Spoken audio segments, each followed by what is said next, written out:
silakan duduk dan Yesus Tuhan memberkati kalian semua.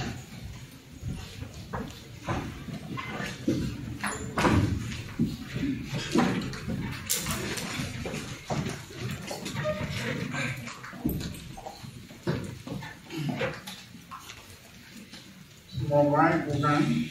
Baik. Tidak ada yang sakit? Oke, Tuhan Yesus baik untuk kita sekalian. Maka hari ini saya akan melanjutkan apa yang telah terpampang di belakang kita. The Life Blessing God. Kiranya tema ini bukan merupakan sebuah slogan, tapi kiranya tema ini akan memacu keberadaan hidup kita sekalian, baik itu dosen, mahasiswa, staf, supaya memacu keberadaan hidup kita sekalian belajar untuk hidup menyenangkan Dia. Inilah kesempatan yang dibukakan bagi kita untuk hidup menyenangkan Dia. Silakan tampilkan apa yang akan saya sampaikan. Thank you. Dari ayat-ayat yang tertulis dalam 2 Korintus pasal yang kelima dan ditulis oleh seorang yang latar belakangnya paling berdosa di dalam dunia ini. Bertemu dengan Tuhan, mengalami perubahan yang begitu luar biasa dari hari ke hari.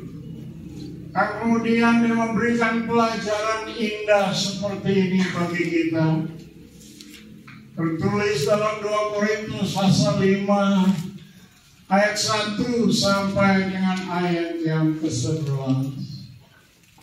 Kita belajar mengenai selama kita berada dalam tubuh di dunia ini, kita perlu memiliki eternal perspective, sudut pandang dari surga yang harus kita miliki di dunia untuk menjalani perjalanan kehidupan kita selama kita ada di dalam dunia ini. Maka apa yang sudah saya jelaskan kepada saudara pada 2 session yang lalu, hari ini kita berjalan dengan iman. Namun hari hidup kita akan hidup bersama dengan Dia untuk selama-lamanya. Dan apabila kita memiliki sudut pandang yang seperti ini, selama kita berada di dalam dunia yang penuh dengan tantangan-tantangan, maka impact-nya menjadi nyata dalam perjalanan hidup semua yang menggunakan perspektif yang seperti ini. Dalam perjalanan hidup iman selama berada di dalam dunia ini, diperhadapkan dengan tantangan-tantangan berat. Kita tidak melihat yang sementara, tapi kita melihat yang kekal. Bahwa di balik tantangan-tantangan dan kemuliaan begitu luar biasa tersedia, tidak bisa dibandingkan dengan tantangan-tantangan yang ada di dalam dunia ini. Saya bersyukur bahwa saya dan istri sudah lebih 50 tahun melayani bersama. Dan sampai dengan hari ini, kami tetap merasa bahwa kami tidak bertahan dalam pelayanan. Tapi kami menikmati pelayanan itu sendiri. Dengan memiliki sudut pandang harinya tiba, kita akan hidup bersama selamanya di dalam dunia, yang akan menyebabkan kita akan menggunakan kesempatan-kesempatan di dunia untuk sukses dalam melakukan tugas dan tanggung jawab yang Allah berikan kepada kita. Lalu kita akan menjadikan banyak orang menjadi murid Yesus, tidak sekedar dengan pandai mengajar, tidak sekedar karena pandai berkhotbah, tapi ditopang dengan kehidupan yang berubah terus-menerus, memberikan contoh kehidupan Yesus kepada mereka yang kita muridkan. Impact dari perspektif yang seperti ini, keinginan-keinginan dunia tidak berpengaruh besar di dalam kehidupan kita. Sehingga kita belajar untuk menghimpun harta kekayaan di dunia, di surga. Karena di mana ada hatimu, di situ. Di mana ada hartamu, di situ ada hatimu. Saya tidak berani menghakimi siapapun juga. Tapi saya khawatir hamba-hamba Tuhan yang tidak pernah berkhotbah tentang surga akan menyebabkan anak-anak Tuhan sedang menyimpan semuanya untuk tinggal di dalam dunia ini.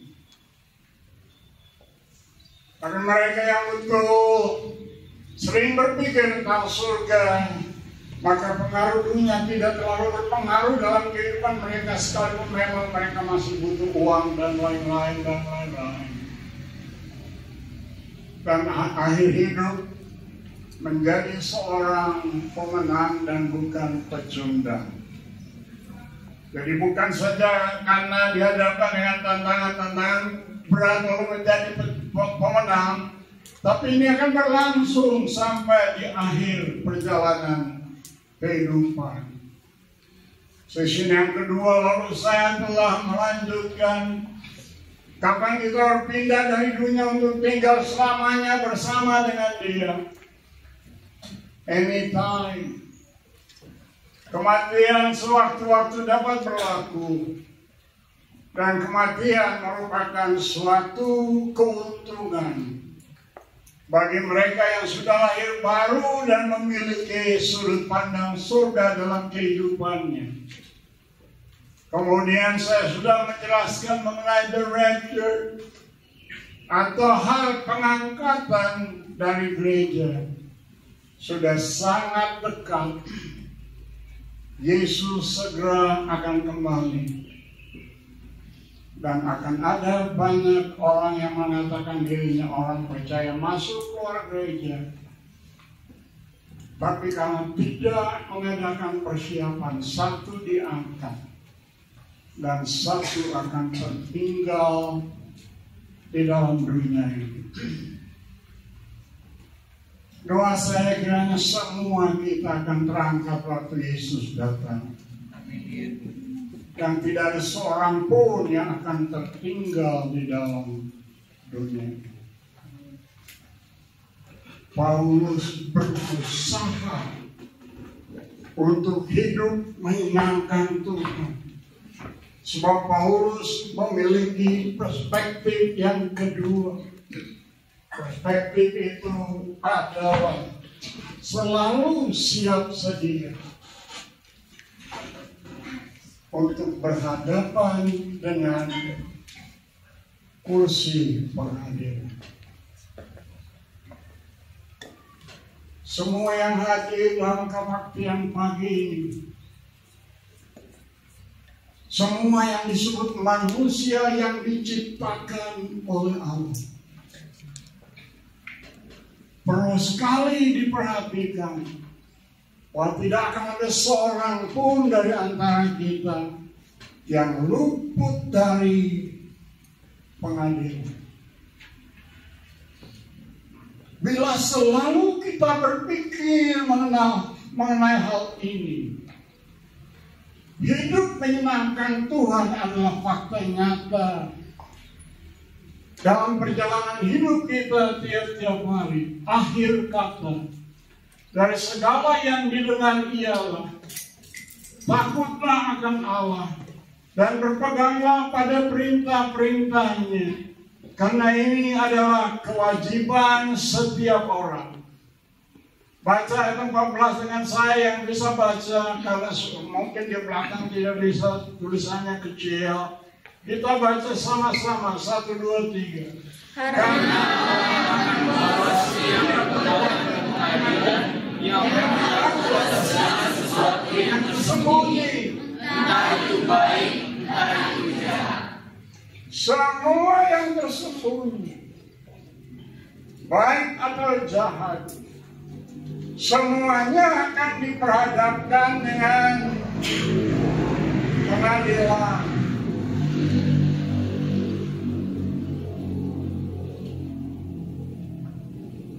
Tuhan Yesus tolonglah kami agar supaya semua kami tidak bersandiwara di hadapan-Mu. Supaya kami menjadi anak-anak Allah dan hamba-hamba Allah sebagaimana adanya yang Kau kehendaki dengan kehidupan kami.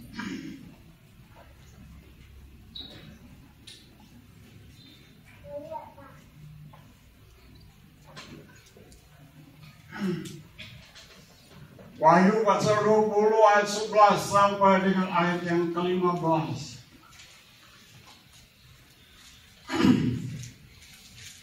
Semua manusia di dunia ini akan berhadapan dengan white throne judgment. Di sana hanya akan mendengar keputusan lautan api. Pastikan bahwa Anda tidak akan berdiri di sini. Katakan amin. Pastikan.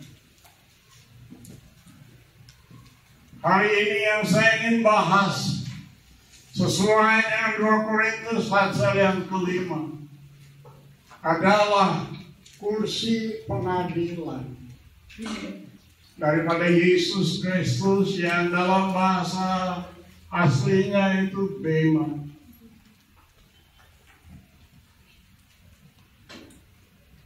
Dan kapan hal ini akan terjadi?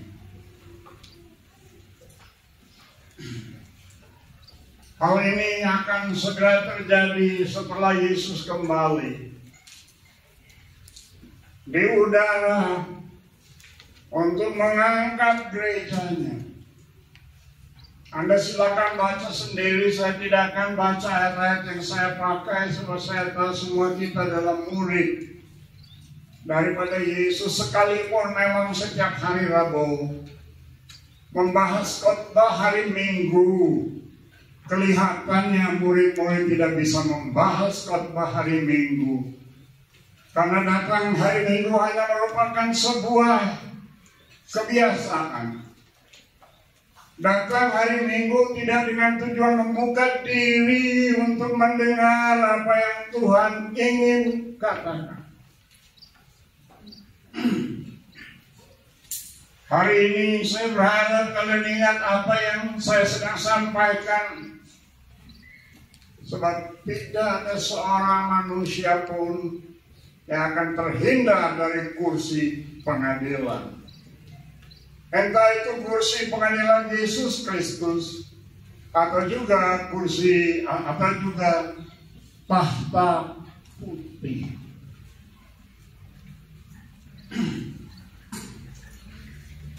Mari kita baca ayat-ayat ini bersama-sama sesuai dengan yang terpampang di depan kita sebagai tema dari tahun akademik baru ini. Mari kita baca sama-sama. Sebab itu juga kami berusaha bahwa kami diam dalam tubuh ini, bahwa kami diam di luarnya, supaya kami berkenan kepadanya dengan suara yang jauh lebih keras. 1, 2, 3. Sebab kita semua harus menghadap tahta pengadilan Kristus, supaya setiap orang memperoleh apa yang patut diterimanya sesuai dengan yang dikatakan dalam dirinya ini, baik ataupun jahat. Ya, dalam terjemahan bahasa The King James Version mengatakan that everyone may receive the things done in his body. Menerima apa yang telah kita lakukan dengan tubuh kita selama kita ada di dalam dunia ini sebelum kemah yang sementara ini akan diganti dengan kemah yang kekal. Siapa yang akan ada di sana, maka yang akan ada di sana semua orang percaya, baik mereka yang di zaman perjanjian lama, juga yang ada di zaman perjanjian baru. And we shall appear as we really are. Pada waktu kita berdiri di depan kursi pengadilan Yesus Kristus, kita akan berdiri persis seperti keberadaan kita. Kalau umpamanya hari ini kita berhadapan dengan kursi pengadilan Kristus, maka Anda akan berhadapan dengan kondisi hidupmu sebagaimana adanya hari ini. Kalau Anda sedang hidup dalam kemunafikan, maka Anda berdiri berhadapan dengan Yesus dalam kondisi kemunafikan. Kalau Anda sedang hidup dalam keadaan suka berdusta, dan hari ini kursi pengadilan Kristus itu akan dilakukan, Anda akan berdiri sebagaimana adanya Anda. Semuanya telanjang. We shall appear. Kata P mempunyai pengertian terbuka dengan sangat jelas, dan tidak ada sesuatu pun yang bisa ditutup-tutup. Impact yang seperti ini yang terjadi. Karena itu Paulus berkata, aku berusaha hidup untuk menyenangkan. Sebab kita sekali tanpa terkecuali. Paulus juga akan diperhadapkan dengan kursi pengadilan. Dan karena dia akan berhadapan dengan kursi pengadilan itu yang menyebabkan dia berusaha untuk hidup menyenangkan. Anak-anakku yang terkasih, waktu saya mempersiapkan kebenaran ini pelajaran dasar. Dan saya berkata kepada istri saya beberapa kali, saya harus meneteskan air mata sementara saya belajar.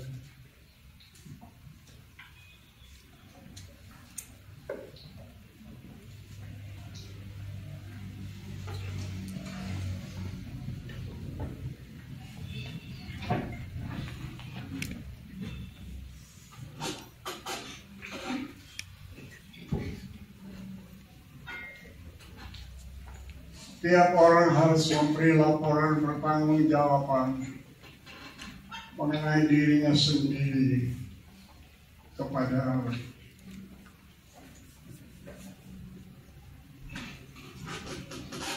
Kita akan berhadapan dengan siapa?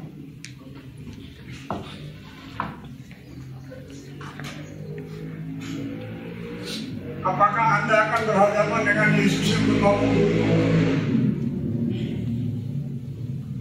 Yesus yang penuh dengan anugerah. Yesus yang penuh dengan kasih sayang. Ya, Anda akan berhadapan dengan Yesus.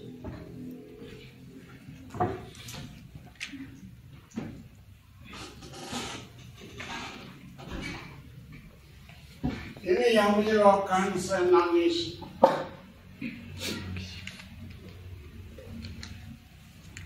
Saya ingin tidak perlu cepat. Saya ingin bicara pelan.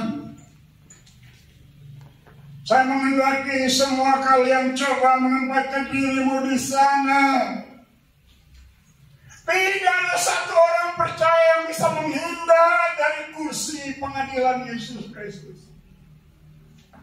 Dan semua harus memberi laporan pertanggungjawaban kehidupan sesudah diselamatkan. Beliau begitu menderita. karena kita. Mati di atas tiang kayu salib tanpa berdosa, tanpa bersalah. Mengambil dosamu, mengambil dosaku. Dipakukan di atas tiang kayu salib. Sebelum disalib, bergumul di Taman Getsemani. Peluhnya jatuh ke bumi berubah menjadi darah. Betapa penderitaan yang begitu luar biasa untuk siapa? Samuel Sokota.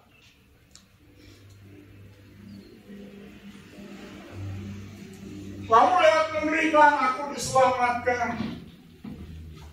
Sesudah aku diselamatkan, diberikan potensi-potensi untuk hidup di sini, lalu waktu untuk menggunakannya. Potensi-potensi itu. Beliau yang pernah datang ke dunia, mengalami banyak penderitaan. Allah yang menjelma menjadi sama dengan manusia. Bukan orang lain yang akan menghakimi, tapi orang yang pernah menjelma menjadi manusia, turut merasa pencobaan seperti Anda dan saya, tapi tidak berbuat dosa. Setuju dengan saya? Setuju dengan saya atau tidak? Setuju. Lalu sekarang dia memberikan penolong bagi kita sekalian. Sekarang dia berikan firman Tuhan bagi kita sekalian. Dia sudah memberikan contoh kehidupan bagi kita sekalian. Selama beliau ada di dalam dunia. Kita akan berhadapan bukan lagi dengan Yesus yang lemah lembut. Dia yang memakai jubah pudel sampai ke bawah jubah sebagai hakim dan imam. Yang akan mengadili dan akan menghakimi siapa? Istri rumahnya. Keluarganya sendiri yang akan diadili. Mampukah Anda berdiri sendiri? Mampukah Anda tatap matanya?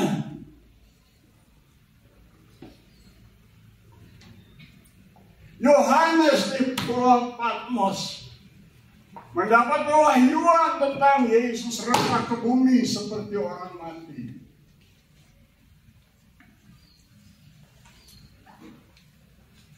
Apa yang Rasul Paulus katakan? Sesuai dengan ayat yang 11. Knowing therefore that terror of the Lord. Mengetahui dengan benar rasa ketakutan berhadapan dengan Allah di kursi pengadilan itu. Kiranya terhitung dari hari ini dan seterusnya rasa takut akan Allah yang sehat ini menguasai kita semua. Berdiri dan memberikan tepuk tangan bagi Yesus Tuhan. Berdiri dan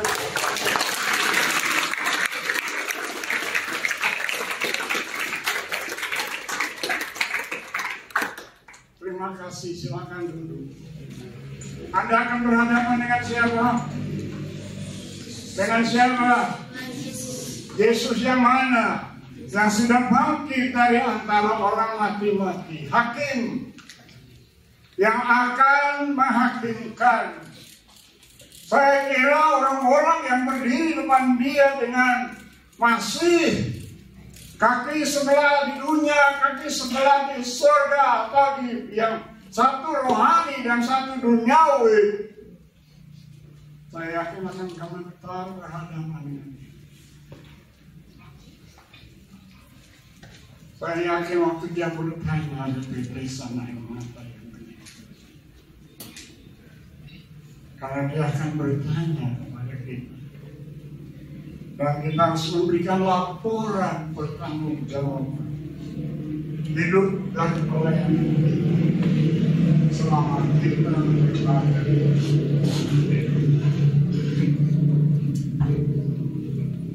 demikianlah setiap orang di antara kita akan memberi pertanggungan jawab tentang dirinya sendiri kepada Allah.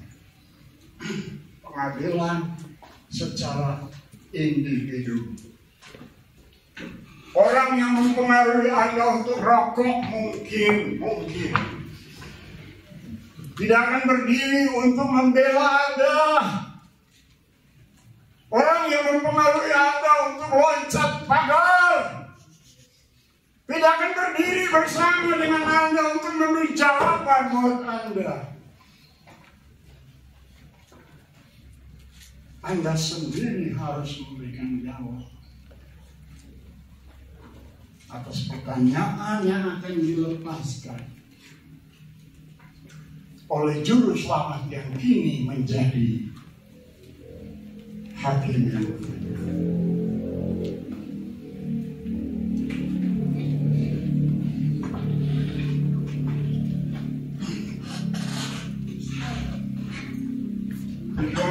Memang tidak dengan tujuan untuk menjatuhkan hukuman karena dosa. Sebab memang dosa kita sudah diselesaikan di tiang kayu salib. Tujuan Bema adalah untuk menguji pekerjaan yang kita kerjakan sesuai dengan pertama Korintus 3 ayat 11 sampai dengan ayat yang ke-15. Bila pekerjaan tidak terbakar, maka kita akan menerima upah. Puji Tuhan, kita selamat karena kasih karunia. Kita menerima upah karena jerih lelah yang telah kita gunakan selama kita di dunia ini. Allah Maha Kasih dan Maha Baik dan memberi pahala kepada kita masing-masing sepadan dengan pekerjaan yang kita lakukan untuk Dia. Sebab Allah bukan tidak adil sehingga Ia lupa akan pekerjaanmu dan kasihmu yang kamu tunjukkan terhadap namanya oleh pelayanan pada orang-orang kudus yang masih kamu lakukan sampai sekarang. Sesungguhnya aku datang segera dan aku membawa upahku untuk membalaskan kepada setiap orang yang menurut perbuatan. Saya ingin tunjukkan cara bagaimana kita semua selama ada di dalam dunia ini dapat mengerjakan pekerjaan kita yang nanti pada waktu dites tidak terbakar. Lalu kita akan menerima upah sesuai dengan janji dari Tuhan kita. Maka yang pertama sekali kita harus setia dengan semua yang Tuhan percayakan kepada kita. Pertama Korintus 4 ayat yang kedua dalam terjemahan bahasa Inggris The King James Version. Moreover, it is required, dibutuhkan dari para pelayan, yaitu supaya mereka didapati setia. Setia menggunakan semua yang Allah percayakan bagi Anda. Lukas 19 ayat 11 sampai dengan ayat yang ke-25. Dari perumpamaan seperti ini ternyata di masa kekekalan nanti akan ada orang-orang percaya yang punya kedudukan tinggi, tapi ada orang-orang percaya yang tidak punya kedudukan apa-apa di dalam masa kekekalan nanti. Itu yang kita pelajari dari perumpamaan yang Yesus berikan. 10 mina diberikan, hasilnya 10 mina. 5 diberikan, hasilnya 5. Memerintah 10 kota, memerintah 5 kota, dan sebagainya. Yang kedua,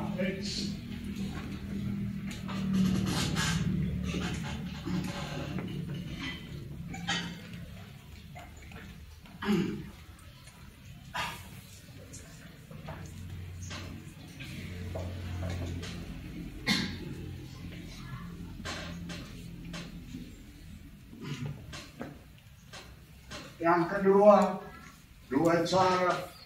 Kita perlu memiliki motivasi yang benar dalam menggunakan semua yang Allah percayakan kepada kita, termasuk potensi-potensi yang diberikan kepada kita, termasuk keuangan yang Ia berikan kepada kita. Maka motivasi yang pertama, kita mengerjakan semuanya karena kita mengasihi Dia. Lalu saya cuma angkat ayat yang ke-14. Titus 2 ayat 14, ayat 11, kasih karunia sudah dinyatakan, kita sudah menerima kasih karunia itu.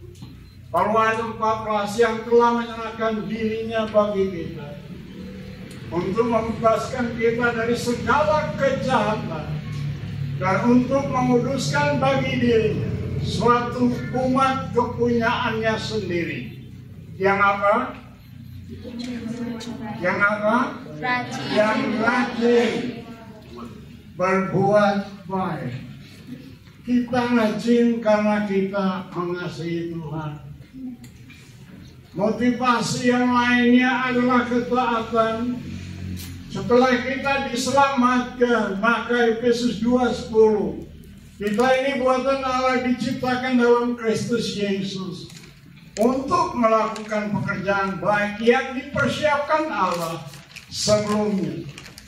Ia mau supaya kita hidup di dalam. Dan motivasi yang ketiga, demikianlah hendaknya terangmu bercahaya depan orang, supaya mereka melihat perbuatanmu yang baik dan memuliakan Bapamu di surga. Menggunakan semuanya dengan tujuan supaya Ia dipermuliakan dengan kehidupan ini. Upah yang tersedia ada 5 mahkota, dan mahkota simbol atau berbicara mengenai orang-orang yang akan mendapat kekuasaan dari Yesus untuk memerintah bersama Dia dalam kerajaan 1000 tahun, dan untuk memerintah bersama dengan Dia untuk selama-lamanya. Inilah rencana Allah dalam menciptakan kehidupan kita sebagai manusia, yaitu supaya nanti kita akan memerintah bersama dengan Dia dalam kerajaan 1000 tahun, dan juga memerintah bersama Dia untuk selama-lamanya. Rencana awal Allah menciptakan Adam dan Hawa di Taman Eden dipulihkan kembali kepada manusia di akhir zaman ini. Upah yang tersedia adalah memang harta yang sudah terkumpul di sana. Seperti itu. Saya percaya hari itu akan ada beberapa orang datang kepada saya dan akan berkata begini kepada saya dan kepada istri saya. Om, Tante, terima kasih. Karena Om dan Tante kami diselamatkan. Pasti orang di kota Saparua yang mendengar khotbah saya mau itu mengenai neraka. Besoknya dia meninggal dulu. Pasti dia akan datang kepada saya dan dia akan berkata, terima kasih Nyong, khotbahmu tentang neraka malam itu yang menyebabkan aku diselamatkan. Saya percayakan ada banyak orang yang datang kepada kita dan berterima kasih kepada kita tanpa kita mengenal mereka. Kenapa? Kita sudah berdoa untuk mereka. Kenapa? Kita sudah membantu mereka dengan keuangan dan sebagainya.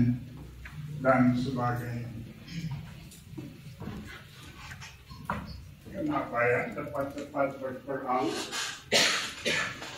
Orang dikembalikan, saya punya.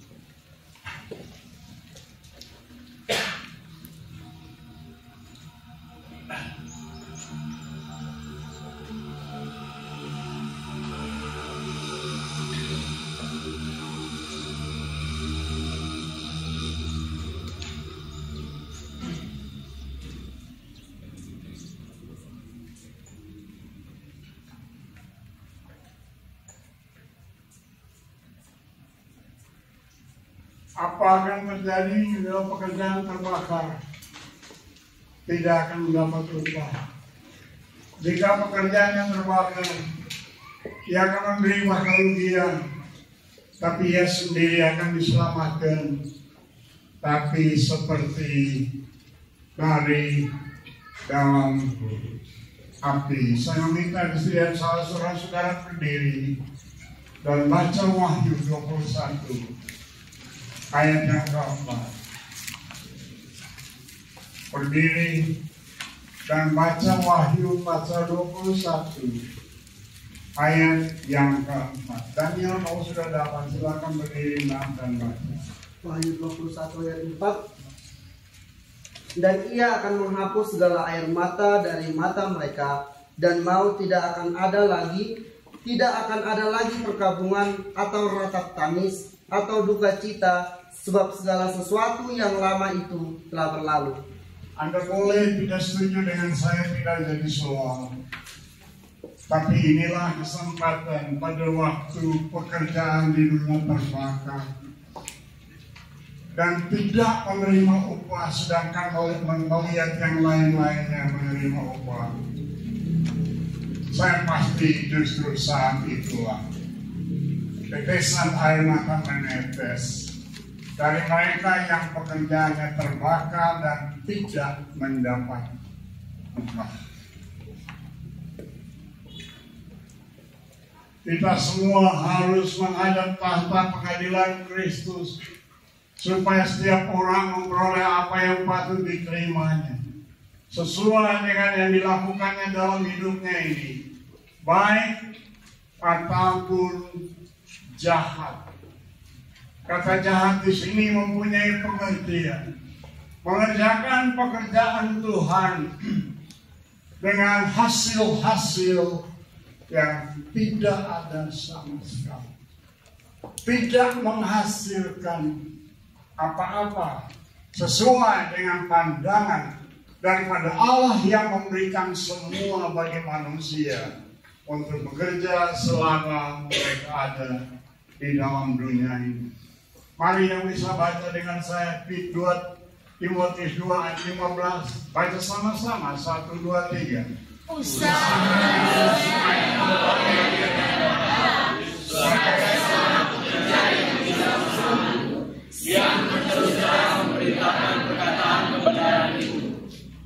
Anda boleh tidak setuju dengan saya, tapi di akhir kursi pengadilan Yesus Kristus, kelihatannya akan ada banyak orang yang merasa malu.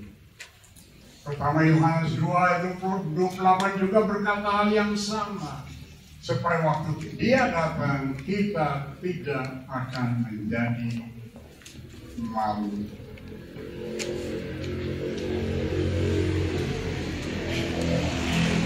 Ready for the judgment.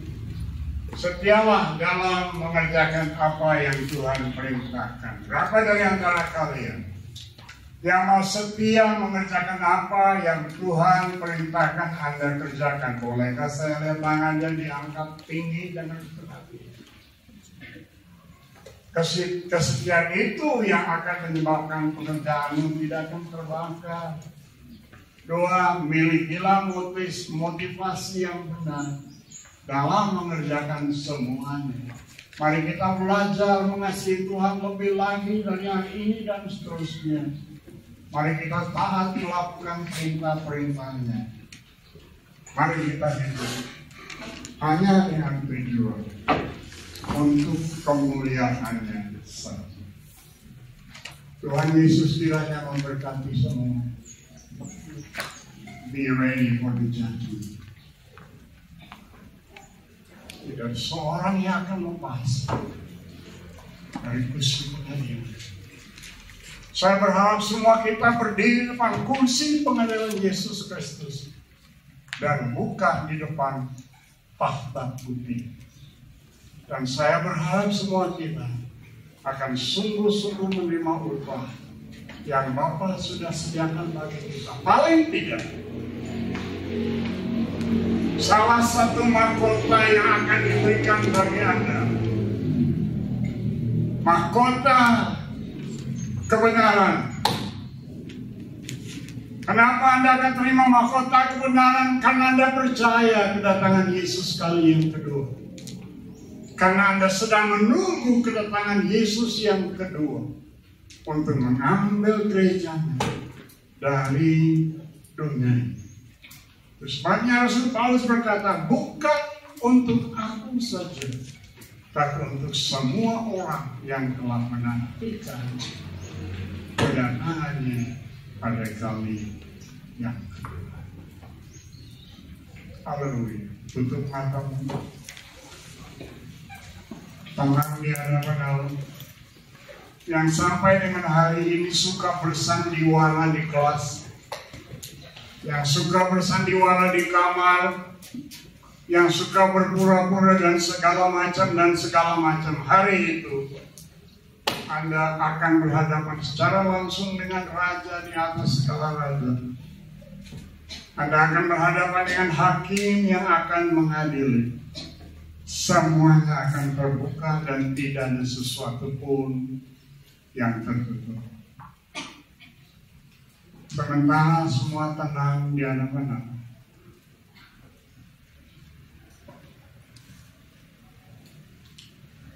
Seharusnya saat-saat ini adalah saat-saat persiapan diri untuk semakin hari semakin hidup dalam kekudusan. Karena itulah saya ingin memberikan kesempatan bagi mereka yang mungkin mau bertobat dari dosa-dosa yang sedang diperbuatnya dan ditutup tapi tidak dapat disembunyikan dari mata yang tidak pernah tertutup. Sebaiknya kita mengambil keputusan, minta ampun dan berkomitmen untuk hidup dalam kekudusan. Setia dalam mengerjakan apa yang Tuhan perintahkan kita kerjakan, dan motivasi yang benar dan seterusnya. Sementara semua tenang,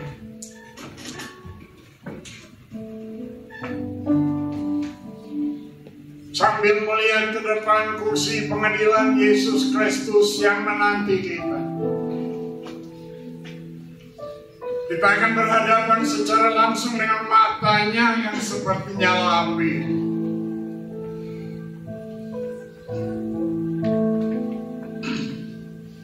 Bila ada dari antara kita di pagi ini yang betul-betul mau bertobat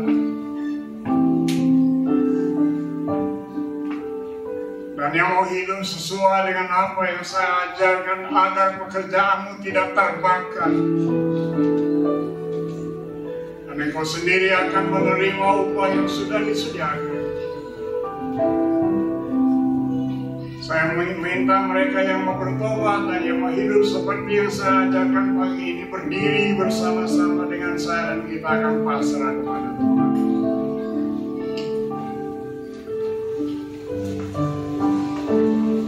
Haleluya.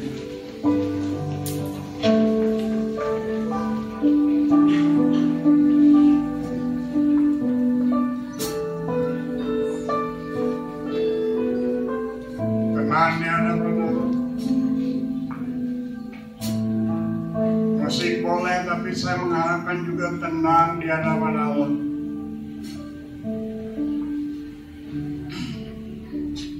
Semua tenang dan lihat ke depan. Sewaktu-waktu kita berhadapan dengan kursi pengadilan Kristus. Kesempatan sekarang adalah kesempatan persiapan yang sebaik-baiknya perlu kita lakukan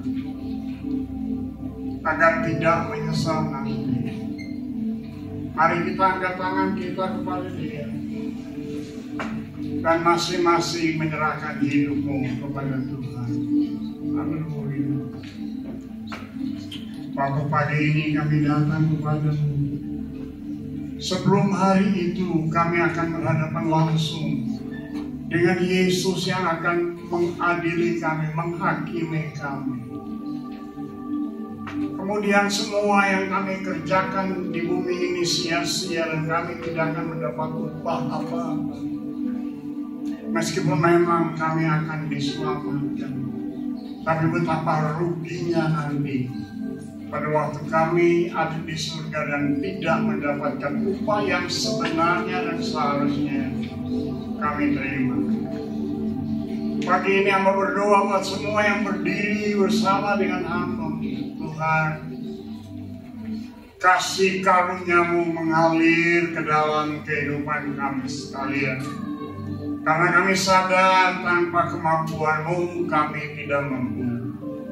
Tapi dengan kemampuan-Mu kami akan menjadi orang-orang yang lebih dari pemenang.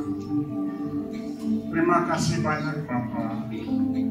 Dengan doa hamba-Mu pagi ini, dalam nama Yesus, hamba berdoa dan mengucap syukur. Haleluya. Amin. Silakan duduk.